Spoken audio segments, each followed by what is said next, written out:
पुरुषोत्तम मास महात्मा अध्याय 19। गुरु ब्रह्मा गुरु विष्णु गुरु देवो महेश्वरा गुरु साक्षात पर ब्रह्मा तस्मै श्री गुरुवे नमः।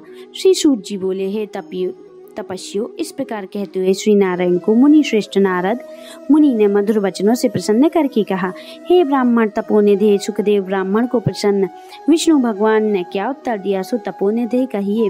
श्री नारायण बोले, इस प्रकार महात्मा सुदेव ब्राह्मण ने विष्णु भगवान से कहा।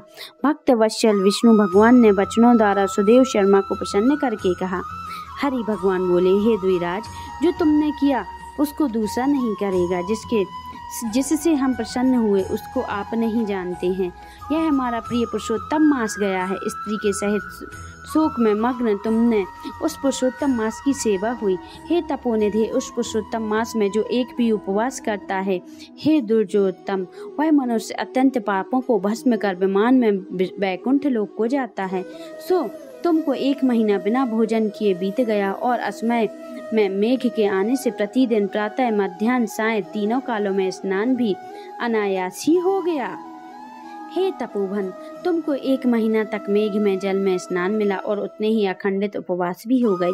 शोक रूपी समुद्र में मग्न होने के कारण ज्ञान में शक्ति ही हीन तुमको अज्ञान से जो पुरुषोत्तम का सेवन हुआ, तुम्हारे इस साधन का तौल कर कौन कर सकता है। तराजू के एक तरफ पड़ले पे वेद में कहे हुए जितने साधन हैं, उन सबको रख कर दूसरी तरफ पुरुषोत्तम को रख कर देवताओं के सामने ब्रह्मा ने तौलन किया और सब हल्के हो गए। पुरुषोत्तम भारी हो गया, इसलिए भूमि में रहने वाले जो लोग हैं वो पुरुषोत्तम का पूजन किया जाता है।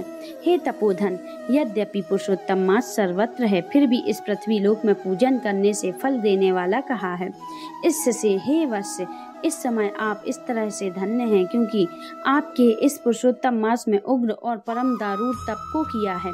मनुष्य शरीर को प्राप्त कर जो लोग श्री पुरुषोत्तम मास में स्नान आदि से रहित रहते हैं, वो लोग जन्म जन्मांतर के दरिद्र होते हैं। इसलिए जो सब तरह के हमारे प्रिय पुरुषोत्तम मास का सेवन करता है, वह मनुष्य हमारा प्रिय धन्य और भाग्यवान होता है। श्री नारायण बोले, हे मुनि जगदीश्वर, श्री हरि भगवान इस प्रकार कहकर गरुड़ जी पर सवार होकर वैकुंठ भवन को चले गए। सप्तीक सुखदेव शर्मा पुरुषोत्तम मास के सेवन से मृत से उठे हुए सुखदेव पुत्र को देखकर अत्यंत दिन रात प्रसन्न होने लगे। मुझसे अनावश्य पुरुषोत्तम मास का सेवन हुआ और वह पुरुषोत्तम मास का सेवन भलीभूत हुआ, जिसके सेवन से मृतपुत उठ खड़ा हुआ। आश्चर्य है कि ऐसा मास कहीं नहीं देख। इस तरह आश्चर्यचकित हुआ उस पुरुषोत्तम मास की अच्छी तरह पूजन करने लगा। वह सतीक ब्राह्मण श्रेष्ठ इस पुत्र से प्रसन्न हुआ और सुखदेव पुत्र ने भी अपने उत्तम कार्यों से सुदेव शर्मा पिता को प्रसन्न किया।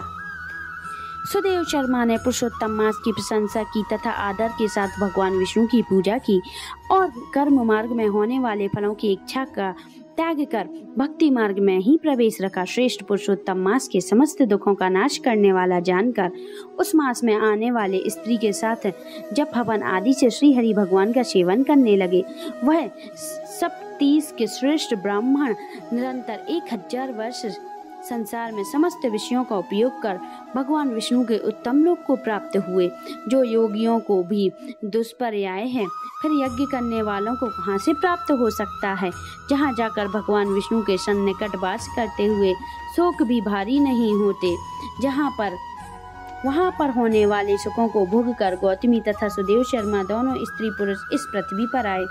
वहीं तुम सुदेव शर्मा इस समय धनवा नाम से प्रसिद्ध पृथ्वी के राजा हुए।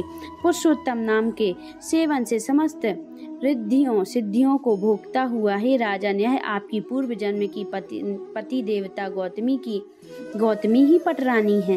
हे भूपाल, जो आपने मुझसे कहा था सो सब मैंने कहा। और सुख पक्षी तो पूर्व जन्म में जो पुत्र सुखदेव नाम से प्रसिद्ध थे, वह हरि भगवान को जिनको जियालाया था, वह 12,000 वर्ष तक आयु भोग कर वैकुंठ को गया। वहाँ वन में तालाब के समीप वट वृक्ष के पर बैठकर पूर्व जन्म के पिता तुमको आए हुए देखकर मेरे हितों के उपदेश करने वाले प्रत्यक्ष मेरे देवत्व विषय रूपी सर्प से दूषित भक्त संसार सागर में मग्न इस प्रकार पिता को देखकर अत्यंत कृपा से युक्त वह सुख पक्षी विचार करने लगा कि यदि मैं इस राजा को ज्ञान का उपदेश नहीं करता हूँ तो मेरा वंध होगा। जो पुत्र अपने पिता को पुरनाम नरक से रक्षा करता है वही पुत्र है।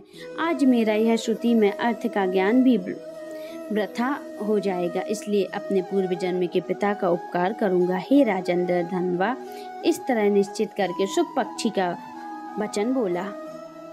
हे पाप रहित राजन, जो आपने पूछा सो सब मैंने कहा। अब इसके बाद पाप पिशाचिनी सरयू नदी को जाऊंगा। श्री नारायण बोले। इस प्रकार बहुत समय तक उस प्रसिद्ध यशस्वी राजा धनवंता के पूर्व जन्म का चरित्र कहकर जाते हुए वाल्मीकि मुनि को प्रार्थना कर असंख्य पुण्यवान राजाओं का राजा वाल्मीकि मुनि को नमस्कार करता हुआ कुछ बोला। इति श्री ब्रह्म नारदीय पुराणे पुरुषोत्तम मास महात्म्ये 19वां अध्याय संपन्न। श्री हरि शरणम। जय जय श्री राधे श्याम।